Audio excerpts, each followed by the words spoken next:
అదే RTV app వార్తల్ని క్షణాల్లో చదివే అవకాశం ఉంటుంది. ఒక న్యూస్ పేపర్, ఒక టెలివిజన్ ఛానల్ మీ చేతుల్లో ఎప్పుడూ ఉంటాయి. దాంతో పాటు కూడా కర్నూలు జిల్లాకు సంబంధించిన మనకు కొన్ని ఇండస్ట్రీస్ జగనన్న వచ్చినప్పుడు మనకు ఈ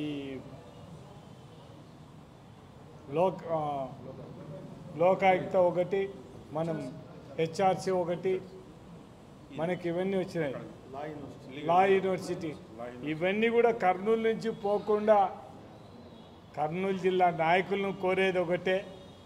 మీరందరూ కూడా మాట్లాడుతున్నారు కాబట్టి కర్నూలు జిల్లాకు వచ్చిన ఇన్స్టిట్యూషన్స్ అన్నీ కూడా ఏ ఒక్క ఇన్స్టిట్యూషన్ కూడా ఈ నుంచి పోకుండా కాపాడాల్సిన బాధ్యత అధికారంలో మీరు ఉండారు కాబట్టి మీరందరూ కూడా ఖచ్చితంగా అవి పోకుండా కాపాడాల్సిన బాధ్యత మీ అందరి మీద ఉంది కాబట్టి వారికి అందరికీ కూడా నేను మన కర్నూలు జిల్లా ఎంతో నష్టపోయినాం.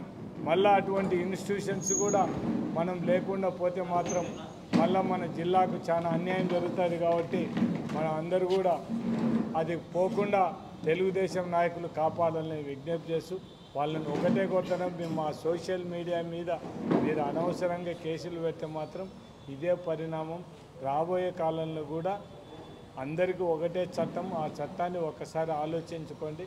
అన్యాయంగా కేసులు పెట్టొద్దని మాత్రం వాళ్ళకు విజ్ఞప్తి చేస్తాం. తరలిపోతుంటే మాత్రం మేము అది ఇదని మాట్లాడిన నాయకులు ఈరోజు ఎందుకు మౌనంగా ఉండాలనేది అర్థం కావడం లేదు. ఆ నాయకులు మొత్తం అందరూ కూడా రాయలసీమకు అది అన్యాయం జరుగుతుంది, ఇట్లా అన్యాయం జరుగుతుందని మాట్లాడిన నాయకులు కర్నూలు జిల్లాకు జరిగే అన్యాయం గురించి ఎందుకు మాట్లాడలేకుండా అర్థం కావడం లేదు. అంటే అధికారంలో అంటే ఒకటి, అధికారం లేకపోతే ఒకటే. అధికారం లేకపోతే మనకు అవన్నీ మతికి వస్తాయి, అధికారం వచ్చినప్పుడు ఇవి మతికి రావా.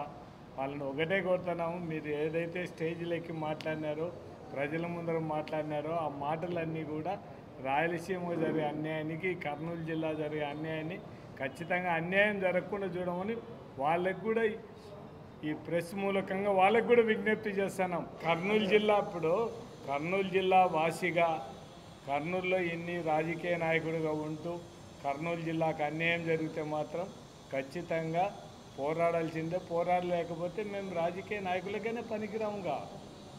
మాకు ఉండే ఇప్పుడు ఈ జిల్లాకు అన్యాయం జరిగితే ఖచ్చితంగా ఒక విధంగా ఇన్ని రోజులు ప్రజలు మాకు అధికారం ఇచ్చి మమ్మల్ని అధికారం చేపట్టడానికి అంతా కూడా వాళ్ళు ఇచ్చిన దాన్ని చూసుకొని కేవలం మా అధికారమైనా ప్రజలకు అన్యాయం జరుగుతుంది, ఇవన్నీ పోతున్నప్పుడు మేము చేయలేకపోతే ఖచ్చితంగా మేము రాజకీయ నాయకులకు పనికిరాముగా. దీంట్లో మాత్రం కర్నూలు జిల్లాకు ఏమాత్రం అన్యాయం జరిగినందుకు ఒప్పుకునే ప్రసక్తే లేదు. మరిన్ని వీడియోస్ కోసం ఛానల్ ని సబ్స్క్రైబ్ చేయండి. లేటెస్ట్ అప్డేట్స్ కోసం వాట్సాప్ ఛానల్ ని ఫాలో చేయండి. అండ్ లింక్ డిస్క్రిప్షన్ లో ఉంది.